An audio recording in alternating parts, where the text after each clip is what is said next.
हाँ, मैं विनोद कुमार सिंह, पचवर के राकत जौनपुर, उत्तर प्रदेश का रहने वाला हूँ। और उत्तर प्रदेश के रहने के नाते, पचवर गांव का रहने के नाते बहुत पहले एक लोकतंत्र में पचवर गांव भी है। कभी यहाँ पर चुनाव हुआ करते थे, जनसंघ और कांग्रेस दो पार्टी हुआ करती थी। और उस समय जनसंघ के कार्यकर्ता हमारे पिताजी भी थे। चूँकि उनके साथ साथ रहते रहते एक विरासत में मुझे ये मिल गया कि जनसंघ ही एक ऐसी पार्टी है जो हिंदूवादी पार्टी है। उस समय हिंदू मुस्लिम यह बात चल रहा था कि कांग्रेस तुष्टीकरण की नीति करती है और भारतीय जनसंघ जो है यह जो है धर्म सापेक्ष की बात करती है। यह भाव मन में चल रहा था उस समय। और उस समय के तत्कालीन लोग नेताओं में पंडित दीनदयाल उपाध्याय जी भी जौनपुर जिले से ही चुनाव लड़े थे। उनका ही इलेक्शन, फर्स्ट और लास्ट इलेक्शन अगर कहा जाए तो जौनपुर जिले से ही हुआ था।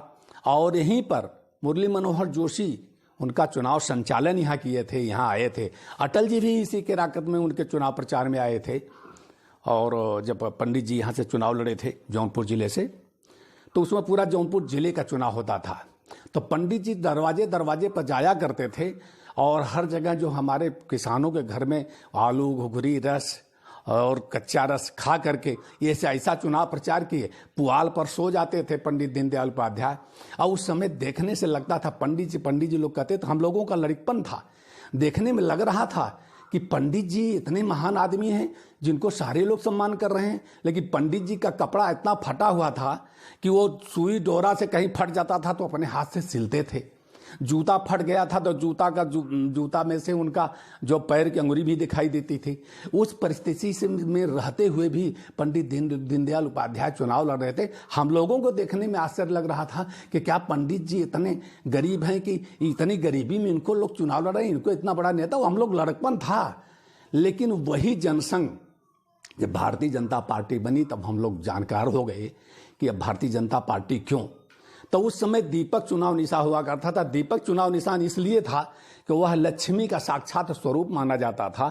और जब वह सन 1977 के बाद जब जनता पार्टी का विलय हो गया, उसमें जब फिर जनता पार्टी टूट गई। टूटने के बाद भारतीय जनता पार्टी जब बनी सन 1980 में, उस समय जब भारतीय जनता पार्टी बनी तो ये हुआ कि दीपक निशान तो समाप्त हो चुका है, अब इसको कमल निशान इसलिए लाया गया कि कमल निशान ही लक्ष्मी का वाहन, लक्ष्मी इसी पर विराजमान होती हैं। इसलिए हम लोगों का चुनाव निशान दीपक के स्थान पर कमल होगा।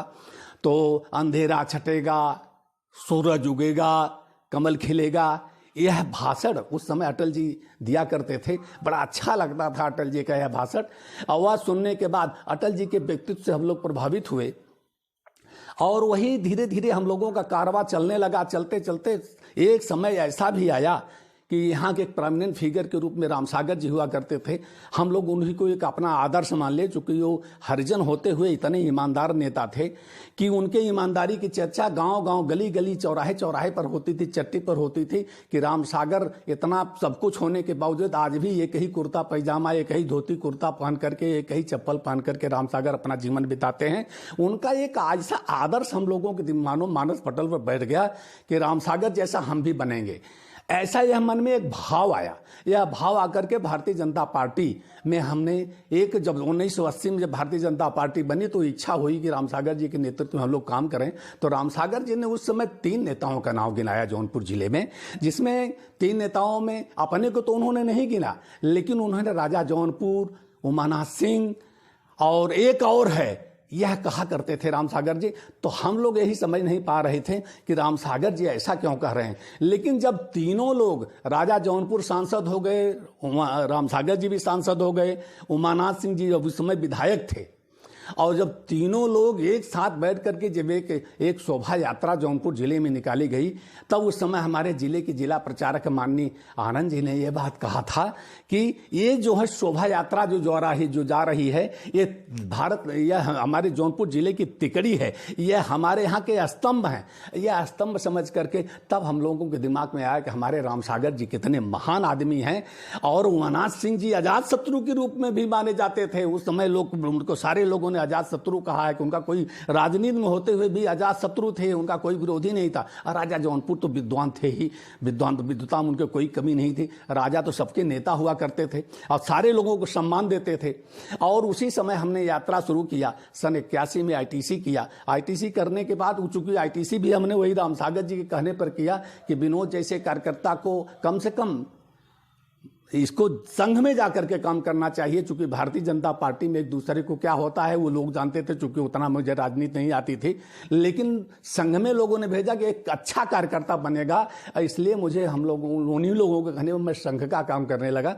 और उस समय तत्कालीन हमारे जिला प्रचारक हो गए थे हमारे यहाँ माननीय जयगोपाल जी, उस समय हमारे प्रचारक हुआ करते थे। देवड़ी जी का नाम सुनाई देता था। जयगोपाल जी उसमें प्रांत प्रचारक थे, पूरा उत्तर प्रदेश एक था। और माननीय जयगोपाल जी के नेतृत्व में यहाँ संगठन का काम होता था और उस बैठक में हमको ले जाने लगे। अब संघ के कार्यकर्ताओं ने जब यहाँ हमें गांव में फलानवा कहते थे, जब संघ में हम गए तो लोग फलाने जी कहने लगे। हमको यह बहुत अच्छा लगा, यार कितने अच्छे लोग हैं, इतने पढ़े लिखे लोग, इतने विद्वान लोग हैं, लोग हमारा नाम विनोद जी कह करके पुकारते हैं। हमको बहुत अच्छा लगा और संघ में मैं रम गया। और उसके बाद हम ओटीसी किए, फिर फर्स्ट ईयर किए, फर्स्ट ईयर के बाद सेकेंड ईयर किए, सेकेंड ईयर करने ही वाले थे, फर्स्ट ईयर चल ही रहा था। उसी समय एक आत्मता यात्रा निकली, शिला पूजन हुआ, शिला पूजन का मैं जिला प्रमुख बना। एक आत्मता यात्रा, एक गंगा जल वहाँ रामेश्वरम से लेकर के काठमांडू तक की एक यात्रा निकली। ठाकुर राजनीत सिंह जी हमारे यहाँ के प्रांत प्रचारक हुआ करते थे, उस समय संभाग प्रचारक थे। और संभाग प्रचारक के बाद वही एक यात्रा निकाले। और उस यात्रा में संयोग से राजनीत सिंह जी के साथ हमें उनके रथ में जाने का अवसर मिला देवरिया तक। और देवरिया में जब पहुँचे हैं राजनीत सिंह, देवरहवा बाबा के आश्रम पर गए हैं, देवरहवा बाबा के मचान के सामने जाकर के राजनीत सिंह जी खड़े हो गए, महाराज का आशीर्वाद लिया देवरहवा बाबा का। और देवरहवा बाबा ने उनको आशीर्वाद दिया, हे राजनीत, आओ वाले समय में भारत हिंदू राष्ट्र हो जाई, लेकिन हम तो यहाँ रह न जाई। आज वह चीज़ अब परिलक्षित होती हो कि धीरे धीरे 500 साल के पुरान जब राम जन्म भूमि बन सकाला, तो हमारे के जो सपना हो अब लक्षण दिखाई देते हो कि अब हमारा भारतवर्ष विश्व गुरु के स्थान पर भी प्रतिष्ठापित हुई। और विश्व गुरु के स्थान पर प्रतिष्ठापित होने के साथ साथ भारत हिंदू राष्ट्र भी घोषित हुई। अभी तक धर्मनिरपेक्ष लोग कहते थे, तो जनसंघ तो इसीलिए बनी थी कि ये लोग कांग्रेस धर्म निरपेक्ष कहती है लेकिन करती है सापेक्ष। अगर धर्म निरपेक्ष कोई थी तो उस समय जनसंघ थी, चूंकि जनसंघ हिंदुत्व बहुसंख्यक हिंदू समाज का बड़ी उपेक्षा होती थी। केवल वोट की राजनीति करने के लिए लोग, कांग्रेस के लोग जो है चले जाते थे, वहाँ मस्जिदों में भी चले जाते थे, रोज़ा भी खोल देते थे। रोज़ा खोलने तक अगर मुस्लिम समाज के लोग रोज़ा खोलते थे तो हिंदू लोग भी कहते थे कि हम रोज़ा खोलेंगे। और जनसंघ के लोग ऐसा नहीं, जैसे हमारे जोगी जी हैं, क्या हिंदू मुस्लिम इसमें हैं? और क्या जोगी जी के सामने कोई मालूम होता है कि कोई हिंदू मुस्लिम है? सब धर्म में है, कहीं दंगा नहीं होता है, हर जगह बहुत शांति है जोगी जी के राज में। जबकि जोगी जी को कट्टर हिंदू माना जाता है, वह पीठ ही हिंदू के कट्टर हिंदुओं की है। और जोगी जी को स्पष्ट बेबाक जो बोलते हैं, जो अंदर है वो बाहर है। जोगी जी के अंदर यह भी वही चीज़ हमारे मोदी जी में भी है। तो मोदी जी गृहस्थ कहे गए, लेकिन वो निकल गए गृहस्थ होते हुए गृहस्थ साधु हो गए। और जोगी जी तो वही साधु हैं। और यही मोदी जोगी की जोड़ी ने अटल जी के पद चिन्हों पर चल करके, जो अटल जी कहा करते थे, यादों में डूब जाएंगे, भीड़ में खो जाएंगे, स्वयं को भूल जाएंगे, अस्तित्व का अर्थ जीवन का सुगंध देंगे, यह अटल जी की भाषा हुआ करते थे। और तो कहने का तात्पर्य था कि जौनपुर जिला में से हम लोगों ने जब यात्रा निकली, विश्व हिंदू परिषद का काम हुआ, शिला पूजन का काम हुआ। शिला पूजन जौनपुर जिला नंबर 1 पर आया शिला पूजन में पूरे उत्तर प्रदेश में। और उस समय माननीय कल्याण सिंह जी थे और माधव प्रसाद त्रिपाठी थे उस समय अध्यक्ष। और कल्याण सिंह जी उनके महासचिव हुआ करते थे। तो उस समय कल्याण सिंह जी और कलराज जी, ये लोगों ने बहुत उस समय प्रशंसा किया। वो लोगों ने हमारी पीठ थपथपाई कि नहीं, बहुत अच्छा काम हुआ, बहुत अच्छा काम हुआ, जिला में शिला पूजन का काम बहुत अच्छा हुआ। और जौनपुर जिला पूरे उत्तर प्रदेश में पहला स्थान आया। उसके बाद फिर एकात्मता यात्रा आई। यह एकात्मता यात्रा मुरली मनोहर जोशी जब उस समय अध्यक्ष हुआ करते थे, और उस समय एकात्मता यात्रा में यही माननीय जो प्रधानमंत्री जी हमारे हैं, जो नरेंद्र मोदी जी, उस समय उस यात्रा के संचालन भी किए थे।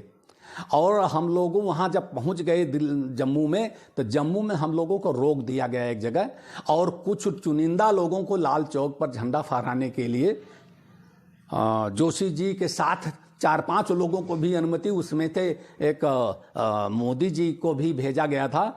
और मोदी जी वहाँ जब गए थे तो संजोग से मोदी जी जहाँ खड़ा हुए थे, उनके जस्ट बगल में एक रॉकेट लॉन्चर आया, बड़े तेजी से, एक बहुत तेजी से आया, और संजोग से वह रॉकेट लॉन्चर थोड़ा सा अगर मिस्टेक हुआ होता तो मोदी जी को लग जाता। लेकिन मोदी जी को तो भविष्य में देश भारत माता के सेवा करना था, विश्व गुरु के स्थान पर भारत को पहुंचाना था। मोदी जी को की आयु बड़ी लंबी थी। वह रॉकेट लॉन्चर 80 फीट नीचे जाकर के गिर गया। उस समय सारे लोग थर थर कांपने लगे कि अगर कहीं रॉकेट लॉन्चर अगर इधर गिर गया होता इनके ऊपर, तब स्थिति क्या होती। उस समय मोदी जी बच गए। और मोदी जी अपने भाषण में उस समय जब बोल रहे थे, मोदी जी की आवाज़ भी कांप रही थी, क्योंकि वह तो तत्काल में वह लॉन्चर इतनी तेजी से आया था, और सारे लोगों ने इस बात को महसूस किया कि मोदी जी के ऊपर ही लक्ष्य किया गया था। लेकिन वह लॉन्चर चला गया 80 फुट नीचे, मोदी जी बच गए।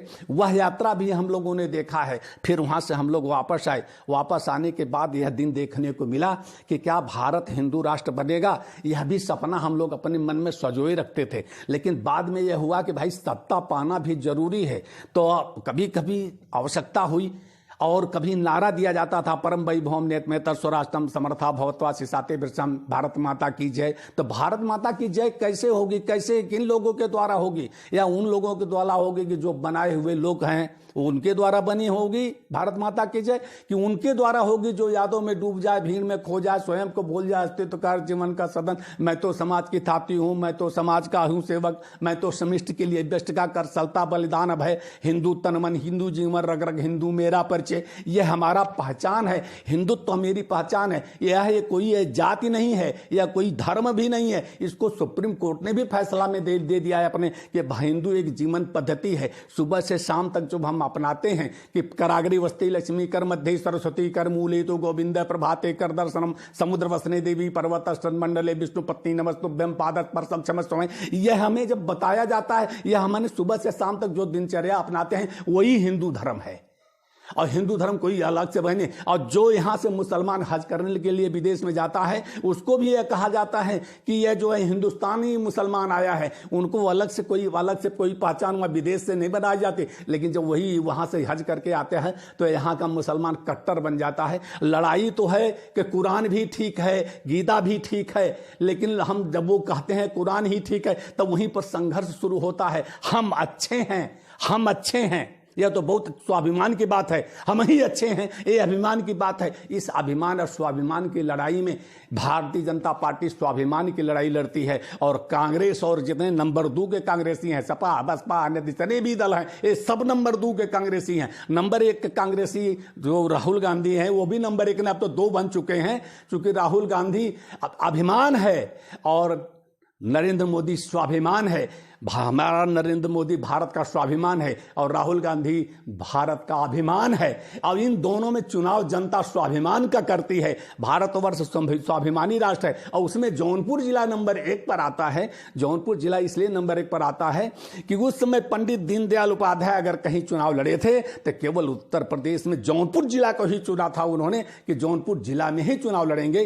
तो यहाँ फर्स्ट और लास्ट था। लेकिन जातिवाद इतना चरम पर था कि पंडित जी जब चुनाव प्रचार में निकलते थे, तो कुछ लोग उनके साथ जब निकलते थे प्रचार में, तो कहीं कभी हरिजन बस्ती में वोट लेने के लिए गए हैं तो हरिजन बस्ती में हमारे हिंदू धर्म की एक बहुत संख्या का बिरादरी है और वहाँ पर वो बड़ी इज्जत से जनसंघ के साथ हमको वोट देने के लिए तैयार रहते थे। और यही एक गांव में गए थे पंडित जी। अब पंडित जी जब उस गांव में गए हैं और वहाँ के लोगों से जब वहाँ का जिस हरिजन के दरवाजे पर पहुँचे हैं तो वहाँ हरिजन जो है बर्तन माज करके वो सबको पानी जब पिलाने लगा तो हमारे कुछ लोग प्रचारक गए हैं। उन लोगों ने कहा है कि मैं अमंगल व्रत हूँ, किसी ने कहा है कि मुझे डॉक्टर ने मना किया है, ऐसे ऐसे करके काफ़ी लोगों ने पानी नहीं पिया। और उसके बाद पंडित दीनदयाल उपाध्याय ने उन लोगों से भी कहा कि अब मैं चुनाव हार गया यहाँ से। क्यों कि सारे लोग जातियों में बटे हुए हैं और उनके मुकाबले में जो चुनाव जीते थे राजदेव सिंह जो चुनाव जीते थे, जब उनको लोगों ने दिखाया कि नहीं यही राजदेव सिंह आपसे चुनाव जीते हैं, तो चूंकि राजदेव सिंह उस समय रिक्शा मान से बीड़ी मांग करके पी रहे थे, इसलिए जब वो पंडित जी ने उनके इस आचरण को देखा तो कहें तुम लोगों ने बहुत बड़ी भूल किया कि इस जमीन से जुड़े हुए आदमी के साथ मेरा चुनाव लड़ा दिया तुम लोगों ने, यह बहुत गलती किया। क्योंकि ये तो जमीन से जुड़ा हुआ है, तो मुसहर से भी उनके घर में जाकर भी खाना खा लेंगे। हमारे लोग तो जाकर के हिंदुओं के परिवार में भी पानी पीना उनको दुश्वार नहीं है। वह धीरे धीरे परिस्थितियां बदल गई। अब बदलते बदलते आज बहुत कुछ बदल गया। धर्म के नाम पर, जाति के नाम पर लोगों ने राजनीति करना शुरू किया। सपा का निर्माण हुआ, बसपा का निर्माण हुआ, भारतीय जनता पार्टी जो पुरानी हमारी जनसंघ थी उसका निर्माण हुआ और अंत में देश में एक ऐसे देदीप्यमान प्रतिभा जो गुजरात से निकल करके हमारे देश के सिंबल बन गए। और वह सिंबल तो वहां से है, आदमी सिर्फ आदमी होता है, पथ पर है कि रथ पर है, तीर पर है या प्राचीर पर, या उसे जहां खड़ा पना होना पड़ा है उसका धरातल क्या है। वह धरातल गुजरात से उभर करके वह उत्तर प्रदेश का एकमात्र नेता बन गए और उत्तर प्रदेश ही उनकी कर्मस्थली बन गई। आज हमारे देश के प्रधानमंत्री हैं। कभी कभी ये देखने को जब मिलता है कि हमारा जो नेता है वह विश्व का नेतृत्व कर रहा है। निर्गुण देश जितने 20 देश हैं जो हमारे प्रमुख देश हैं, उन देशों का जो नेतृत्व कर रहा है, सीना गर्व से सीना फूल जाता है कि कम से कम हमारे बीच का रहने वाला जमीन का आदमी जो विदेशों में सबका नेतृत्व कर रहा है। और यहीं से प्रधानमंत्री इंदिरा जी गई हैं, सह मंत्री अमेरिका में उनको रिसीव करने आया था और हमारे देश का प्रधानमंत्री जाता है, हमारे प्रधानमंत्री को देख करके वहां अमेरिका का राष्ट्रपति भी उनका हाथ जोड़ करके नमस्ते करता है। इससे बड़ा गौरव, इससे बड़ा सुखद क्या अनुभूति हो सकती है भारत के लिए। मैं तो यही कहना चाहूंगा कि परम वैभव नेतृत्व स्वराष्ट्रम के सपना को साकार करने के लिए मैं यह कहना चाहूंगा कि तन समर्पित और मन समर्पित और यह जीवन समर्पित, चाहता हूं मातृभूमि तुमको अभी कुछ और भी दूं। इसी के साथ मैं और भी बात कहना चाहूंगा कि जौनपुर जिले में कुछ बातें खटकती हैं। कभी कभी कुछ लोग कहते हैं कि जौनपुर जिला नेता विहीन है। तो जौनपुर जिला नेता विहीन इसलिए है कि हमने उस समय देखा है कि 3 नेता हुआ करते थे, राजा जौनपुर, वानास, रामसागर, और उन्हीं के नेतृत्व में लोग चलते थे और कहीं कोई गुटबंदी नहीं थी। और 4-4, 5-5 विधायक उस समय भी जनसंघ के जीता करते थे। आज भी वही परंपरा चली है, कुछ बढ़ा नहीं है। लेकिन कुछ लोग ऐसे भी आए जो अपने जेब की राजनीति बना लिए, अपने जेब की जिला को रखना चाहे। और हमारे उमानाथ जी के अंदर ऐसी बात नहीं थी। अगर कोई पतरही से आता था तो उमानाथ सिंह जी वहां जाते थे और उमानाथ सिंह जी उनके साथ चल देते थे। राजा जौनपुर के यहाँ कोई जाता था, राजा जौनपुर उनके लिए फोन कर देते। राजा जौनपुर अपने अधिकारी में राजा तो थे ही, बुलवा लेते थे। रामसागर जी साधारण बन करके चले जाते थे। आज स्थिति यह हो गई है कि विधायक, सांसद, मंत्री तो हैं लेकिन जौनपुर जिले का कोई नेता नहीं है। एक नेता हुए हमारे सुरेंद्र सिंह जी, वो लग रहा था कि सुरेंद्र जी भी नेता निकलेंगे, लेकिन सुरेंद्र जी भी बुढ़ा गए हैं, अब उनकी उम्र ज्यादा हो गई है। ये 9.5 हाँ, तो कहने का तात्पर्य है कि आदमी सिर्फ आदमी होता है। पेड़ पर चढ़ा हुआ आदमी ऊंचा दिखाई देता है, जड़ में खड़ा हुआ आदमी नीचा दिखाई देता है। आदमी न ऊंचा होता है, न आदमी नीचा होता है। आदमी न छोटा होता है, न आदमी बड़ा होता है। आदमी की पहचान उसके धन और आसन से नहीं, उसके मन से होती है। मन के फकीरी पर कुबेर की संपदा रोती है। आज हमारे यहाँ राजनीतिक परिप्रेक्ष्य में यह एक प्रचलन चला है कि धन जिसके पास होगा वही चुनाव लड़ सकता है। लेकिन कभी कभी जनता, यहीं भर देख लीजिए, धनी आदमी हमारे यहाँ चुनाव लड़े हैं, लेकिन धनी आदमी पैसे का अंबार लगाए, पैसा फूंके, जनता में फूंके, लेकिन जनता ने उनको स्वीकार नहीं किया, उनको हरा दिया। यह भी एक विडंबना देखने को मिलती है। धन तो आपके लिए धन साधन हो सकता है, साध्य नहीं है। और हमारे संगठन में तमाम ऐसे लोग हैं जो धन को प्राथमिकता देते हैं और हम मन को प्राथमिकता देते हैं कि मन के हारे हार है, मन के जीते जीत। छोटे मन से कोई बड़ा नहीं होता, टूटे मन से कोई खड़ा नहीं होता। इसीलिए शस्त्रों से सज रथ पर चढ़े, कुरुक्षेत्र के मैदान में खड़े भगवान ने, कृष्ण ने अर्जुन को गीता सुनाई थी कि वेद वेद के, मंत्र मंत्र में, मंत्र मंत्र के, पक्ति पक्ति में, पक्ति पक्ति के, शब्द शब्द में, शब्द शब्द के, अक्षर स्वर में, दिव्य विज्ञान अलौक प्रदीपित, सत्यम शिवम सुंदरम शोभित, कपिल कराद और जमुनी का स्वानुभूत का अमर प्रकाशन, विशद विमोचन, प्रत्यालोचन, ब्रह्म जगत माया का दर्शन, कोटि कोटि कंठों में गूंजा जो अति मंगलमय स्वर्गेश्वर, अमर आग है, अमर आग है।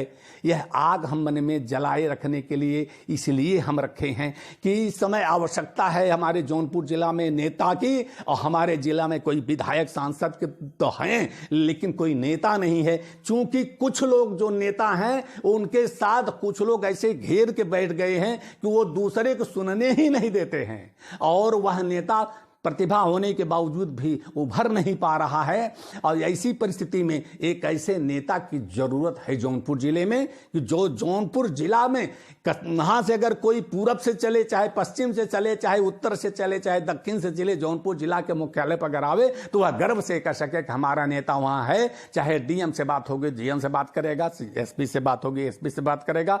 अगर लेखपाल को ट्रांसफर कराने को होते हमारे मिनिस्टर लोग, अच्छे अच्छे लोग, हिम्मत छूट जाती है कि एक लेखपाल का ट्रांसफर नहीं करा पाते हैं, उस समय दुखद होता है। और हम कहते हैं मैंने छाती का लहू पिला बादे विदेश के सुदित लाल, मुझको मानव में भेद नहीं, मेरा अंतस्तर साल जग के ठुकराए लोगों का लो मेरे घर का खुला द्वार, अपना सब कुछ लुटा चुका फिर भी अक्षय है धनागार, मेरा हीरा ज्योतित बरकियों का वह राज मुकुट, यदि इन चरणों में झुक जाए कल वह किरीट तो क्या विस्मय, हिंदू तनमन हिंदू जीवन, रग रग हिंदू मेरा परिचय। हिंदुत्व पर आज बहस होती है, डिबेट होता है, उसमें संबित पात्रा का नाम आता है, और तमाम सपा बसपा और इस सबके प्रवक्ता बोलते हैं, लेकिन संबित पात्रा और संदीप द्विवेदी ऐसे लोगों का भी नाम आता है, वो लोग भी संवाद करते हैं। ये तो वर्तमान परिप्रेक्ष्य में संवाद कर रहे हैं, लेकिन हिंदुत्व का परचम तो उस समय अटल बिहारी वाजपेयी और पंडित दीनदयाल उपाध्याय ने हिंदुत्व का बीजारोपण कर दिया था। उसी पद चिन्हों पर सभी चलते हैं। किसी को यह कॉलर लेकर का कॉलर टाइट करने की जरूरत नहीं है। जो लोग गए हैं कहीं न कहीं से उनका आर्थिक स्थिति ठीक ठाक है, और जो कार्यकर्ता हमेशा गरीब रहता है। गरीबी में कार्यकर्ता के पास पैसा नहीं होता है, लेकिन आज संसद में दुर्भाग्य इस बात का हो गया कि संसद में आज पूंजीपति को लोग प्रश्रय देना चाहते हैं। उनके पास नीत का पैसा है कि अनीत का पैसा है, कि डकैती करके पैसा लाया है, चाहे लूट करके पैसा लाया, चाहे घुसखोरी करके पैसा लाया है। पैसा वाला हो गया तो वो उसको टिकट दे दिया जाएगा। इसका दुर्भाग्य है। जनता इतना जागरूक हो चुकी है कि सब पैसे वालों को भी कभी कभी दुत्कार देती है, कभी कभी का प्राय दुत्कार देते हैं। काट की हाड़ी एक ही बार चढ़ती है। वो लोग काट की हाड़ी की तरह से एक बार आते तो हैं, दूसरे दिन अपने कर्म के नाम पर हार जाते हैं, उसके बाद मुंह दिखाने लायक नहीं होते हैं, जनता उनको नकार देती है। उस समय पैसा कहां जाता है? तो सवाल इस बात का है कि आदमी की पहचान उसके धन और आसन से नहीं, मन से होती है। मन के फकीरी पे कुबेर की संपदा रोती है। मैं इसी भाव के साथ पुनः मैं भी चुनाव लड़ने के लिए अपेक्षा करता हूं कि अगर हमें पार्टी चुनाव लड़ देगी तो मैं चुनाव जीत करके दिखा सकता हूं, और जौनपुर जिले का नेता भी बन करके दिखा सकता हूं। क्योंकि मैं समझता हूं बड़े बड़े संतों के विषय में हमें कुछ प्रसंग आई, बातें आई कि जौनपुर जिला नेता विहीन हो गया है। ऐसा क्यों हो गया है? मैं जौनपुर जिला का नेता बनने के लिए चुनाव लड़ना चाहता हूं, विधायक सांसद विधायक बनने के लिए नहीं चुनाव लड़ना चाहता हूं। कि नेता इसलिए बनना चाहता हूं कि हमें धन का कोई लिप्सा नहीं है। लोग हमारे मरने के बाद यह याद करें कि मैंने जन्म नहीं मांगा था किंतु मरण की मांग करूंगा। जाने कितनी बार जिया हूं, जाने कितनी बार मरा हूं, जन्म मरण के फेरे से मैं इतना पहले नहीं डरा हूं। अंतहीन हथियार युद्ध का कप और तलाशनु का, मैंने जन्म नहीं मांगा था किंतु मरण की मांग करूंगा। बचपन, यौवन और बुढ़ापा, कुछ दशकों में खत्म कहानी, फिर जीना, फिर मरना, यह मजबूरी या मनमानी, अंतहीन अधिकार जोत का कब तक और तलाश करूंगा। मैंने जन्म नहीं मांगा था किंतु मरण की मांग करूंगा। मरना जीना है, आदमी को यह सोचना चाहिए कि जो जन्म लिया है उसको मरना है, हम ऐसा कर्म करके जाए कि मरने के बाद भी नाम लिया जाए। भगवान राम को आज करोड़ों वर्ष हो गया, करोड़ों वर्ष, कई करोड़ वर्ष हो गया, कई कल्प बीत गया, लेकिन भगवान राम आज भी प्रासंगिक हैं। आज राम के पदचिन्ह, राम राज की तो बात होती है, लेकिन केवल जबान से होती है। जब क्रियान्वयन की जरूरत होती है तो पूंजीपति को ढूंढा जाता है। अरे आदमी के पहचान उसके धन और आसन से नहीं होती, मन से होती है। अब मन के फकीरी पर कुबेर की संपदा होती है। इसी से के साथ अपनी वाणी में मैं विराम देता हूँ। जय हिंद, जय भारत। नेताजी एक सवाल बनती है। हाँ बोलिए बोलिए। आज के परिवेश में कोई भी नेता बन के टिकट लेके और मोदी जी के नाम पे इलेक्शन जीत जाता है, हाँ। बड़े बड़े वादा करता है, हाँ। लेकिन उनको देखा जाता है चट्टी चौराहे पे बड़ी बड़ी चमचमाती हुई गाड़ियां लेकर आते हैं, हाँ। और जहां हजारों लोग रहते हैं और वहां उनके पास आने वाले एक दो रहते हैं। ऐसा क्यों हो रहा है? ऐसा इसलिए होता है कि तमाम लोग अब जो है पैसे के आकर्षण में चुनाव तो जीत जाते हैं, लेकिन उनको यह नहीं पता है कि हमको लाखों लोगों ने वोट दे करके जिताया है, और लाखों लोग हमें पड़ी पैनी निगाह से दे रहे हैं। लेकिन जो स्वाभिमानी होता है, स्वाभिमानी वोटर कभी उनके पीछे नहीं भागता है। वो वोट देना जानता है, वो राजा बनाना जानता है, वो राजा बना देता है, राजा बना देता है। लेकिन जो राजा बन जाता है वह उनको अपना प्रजा समझता है और उनको भाई नहीं समझता है। यही विसंगति आती है कि कुछ उनके चाटुकार उनको घेरे रहते हैं। उन चाटुकारों को वजह से करोड़ों लोगों, लाखों लोगों के पास वो नहीं पहुंच पाते हैं। कुछ चंद लोगों के घर तक सीमित हो जाते हैं और चंद लोगों के हाथ में खेलने लगते हैं और अपने पॉकेट का आदमी बनाना चाहते हैं। अपने पॉकेट में रहे वह आदमी ऐसा रहे कि जो मेरे अनुसार चले, वो अनुसार चलाने के लिए संगठन को भी अपने जेब में लेना चाहते हैं, पदाधिकारी को भी अपने जेब में रहना चाहते हैं, और जनता में जितने पूंजीपति हैं या उनको सत्ता मिल गई या मोहर मिल गई है तो उनको भी अपने जेब में रखना चाहते हैं। इसी के कारण, इसी का नतीजा होता है कि लोग चमचमाती हुई गाड़ी में आते हैं। लोग ये कहते हैं कि यह नीतिपूर्वक चमचमाती गाड़ी नहीं होती। चमचमाती गाड़ी तो गरीबों के पास तो चमचमाती गाड़ी नहीं मिलेगी, लेकिन उनके पास नैतिकता होती है। वह अनैतिक पैसे से विधायक बन गए हैं, लेकिन सांसद बन गए हैं, लोगों के बीच में अपना तामझाम दिखा रहे हैं, लेकिन वो हमारे नेता नहीं हैं। नेता तो वह है जो कामी क्रोधी लालची, इनसे भक्ति न होए, भक्ति करे कोई सूरमा, जाति वर्ण कुल खोए। राजनीति करना भी एक भक्ति का काम है। इसी के साथ मैं कहूंगा, मैं उसकी भर्त्सना करता हूं जो इस प्रकार का चरित्र का आचरण करते हैं। वही काठ की हांडी एक बार चढ़ती दोबारा जल जाती है। धन्यवाद।